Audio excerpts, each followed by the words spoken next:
Just yesterday, I was talking about this drama between two small Vtuber agencies, Kawa Entertainment and Lunaria. Drama over applications of all things, and it seems the general consensus was, even though Lunaria seemed to have admitted that they copied the application from Kawa, that it really wasn't that big of a deal. Well, as I mentioned in that video, I was recording the news and I ended up talking a lot about Vtuber agencies in general before I got to the news. So much so I ended up cutting that entire discussion out of that video and separating it into its own video, which will be this video. So most of this video will be my recording from March 11th, yesterday. And this part I'm adding on to the beginning is from March 12th, today. So while I am adding stuff, I would also like to highlight this comment that I got on the video yesterday from Ian. Says, Vtubers arguing and causing drama on Twitter is already off-putting enough to the scene. Entire agencies, small or not, fighting is really going to drive people away. If I had not started watching this stuff like 2 years ago, I probably never would have given it a chance. I think it's a pretty spot-on comment. It's like 2 years ago, you didn't really have any of this drama, at least certainly not to the extent that it is now. And it was mostly just a lot of JP VTubers doing cute and funny things. And there seems to be a lot of similar comments talking about how the drama is just really off-putting. I also saw various comments saying that I was right about a video I made like a year and a half ago talking about the end of the golden age of VTubers. But I don't want to get into too much of a discussion here about the communities in general, so perhaps I'll do another video on that topic, just the overall VTuber community or something like that in the near future. For now, let's stick with the rest of the agency discussion, which, by the way, I don't think I'll have a notification available for this video. Quick side note. So if you like this coverage, if you like this discussion, please consider giving the video a thumbs up. That would help it get out there. And now here's the rest of the video that I recorded on March 11th, now released on March 12th, about VTuber agencies, because I've seen a lot over the last couple of years that get created and then fall apart for whatever reason. Either they were not bringing in enough revenue to continue operations, or they got caught in some sort of major circumstance, disgusting thing that caused them to lose all their support, rightfully so in some of the situations that I have seen. And the whole thing shuts down. But ultimately, I gotta wonder, what's the point of joining a VTuber agency? I suppose at the top of the line, so to speak, you obviously have the Hololives, the Niji-sanjis, and as you see, those streamers, they debut, they have instant success, so to speak. That's been a popular term thrown around.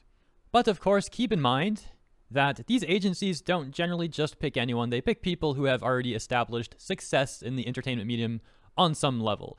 In other words, chances are those streamers that join the agencies, if they were to have been independent VTubers, they would still have some level of success. Now, would it be the same level of success that they would have had if joining the agency? That's debatable, and I would say in most circumstances, maybe not. But again, that just makes sense, because ultimately, those people are joining the agency for some reason. If they could succeed just as much, if not more, on their own, well then what would the point of joining the agency be? Well, there could be like one benefit besides just helping you grow and succeed in that way, and that could be things like potential legal protections. Maybe they have a contact at YouTube as well if copyright issues and things like that come up. Still, all of these things require the agency to have some level of prestige, or at the very least, some level of power, some pull. So when I take a look at some of these smaller agencies, and I'm not saying this in a way to throw shade at them, this is just business, right? I gotta wonder, what's the benefit?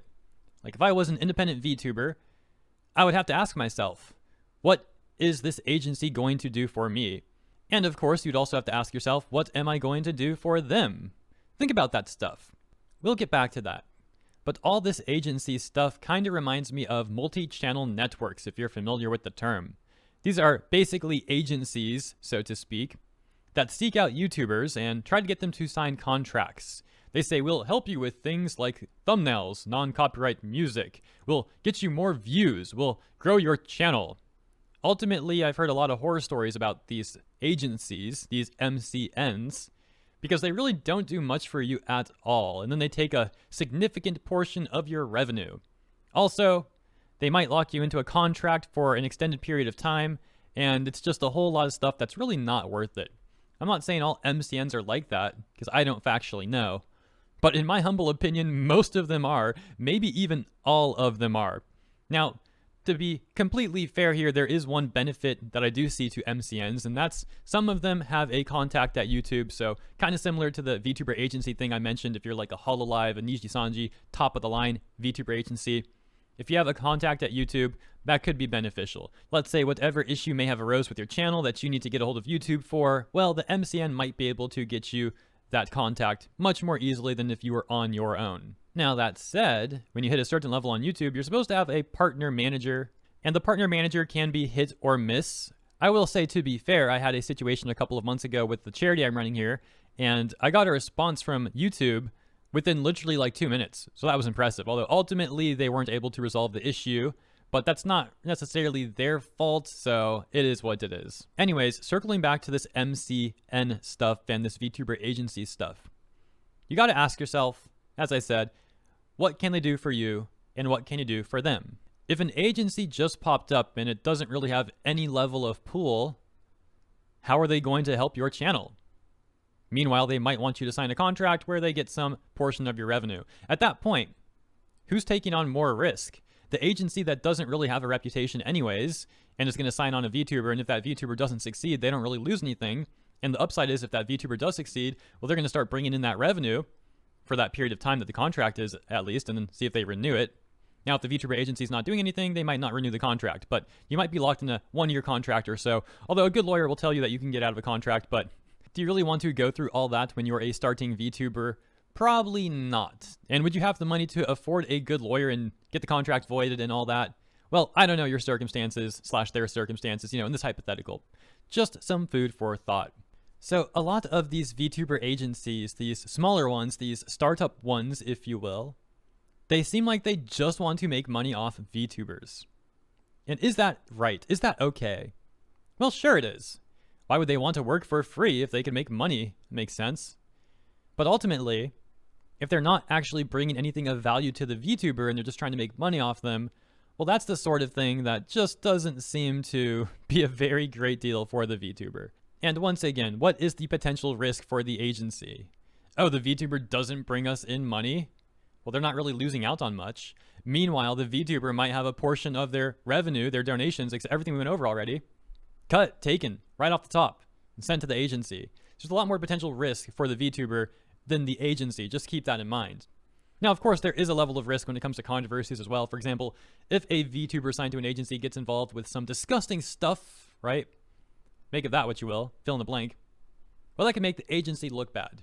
And vice versa, to be fair. If the agency does some scummy, terrible things and falls apart, well, that can make the VTubers assigned to the agency also look bad. These sorts of things depend on a lot of circumstances, however. For example, if all the VTubers signed to the agency were also involved with the controversy that arose, so to speak, or maybe the VTuber genuinely had no involvement with it, they did not even know it was occurring, in which case they could probably just make a statement like, I had no idea this was happening, I am no longer part of this agency, and vice versa. If the VTuber is doing something bad, something controversial, I'm talking about, very, very bad stuff, again, fill in the blank, whatever you think that would be, the agency could just advertise, and it is what it is. So taking into account all of that, I got to default back to saying that the VTuber ultimately does have more risk than the agency itself. So I suppose I am a bit skeptical when it comes to the majority of VTuber agencies. Oftentimes I just don't see them as being worth signing with, and or in the worst circumstances, just taking advantage of VTubers. I suppose a counter argument to the whole revenue point that I brought up earlier could be, well, a new VTuber isn't really going to be making revenue anyways, so there's not much to lose there. But hey, if you're signed to a 12-month contract, at some point in those 12 months, you might end up making some money. And then you might have a change of heart on that opinion. You might start thinking to yourself, oh man, that's actually kind of painful losing this chunk to the agency that might really not be doing much for me. And on top of that, you also have to keep in mind you're going to lose a portion of your revenue. Let's say you're streaming on YouTube and you live in the US, for this example. Well, then you're losing a portion of your revenue to YouTube. You're then losing a portion of your revenue to federal tax. You're also losing a portion of your revenue to the state tax. And guess what? Depending on how the VTuber agency is set up, if you're considered an employee of theirs, you may have a portion of your revenue withheld for Social Security and Medicare taxes. And on the other hand, if you are considered self-employed, even working with the agency, if that's how it's set up, well, then you got to pay an extra self-employment tax on your revenue directly to the IRS. So yeah, a lot to think of when deciding if you're going to work with an agency or not. And a lot of this stuff could also apply to multi-channel networks. But hey, even with all that taken into account, maybe it's still worthwhile for you to sign with the VTuber agency that you're thinking of signing with. In which case, I wish you all the best. just trying to give some people a perspective that they might not have originally had. And I also wish the best to the agencies out there that genuinely do want their VTubers to succeed and genuinely do bring value to them as well. And a final caveat, maybe there's an agency that doesn't really bring value to their current roster of VTubers, but in the contract, they're actually not taking any revenue, and it's just something where they want to grow and they want their VTubers to grow and they all want to grow together. I guess that's a potential thing as well. So that seems like it might be kind of cool. I'm not sure how that would really pan out long term, but I suppose it is something to also take into account. And a final note, I'm not a VTuber, and I'm also not a VTuber agency, so make of my opinion what you will. Ultimately, it is just my opinion, and maybe everything I said in this video is just completely insane and has no merit at all, which is totally possible. I'll wrap it up there though. As always, thank you for tuning in. Let me know what you think in the comments. I'll see you there and in the next segment on the way.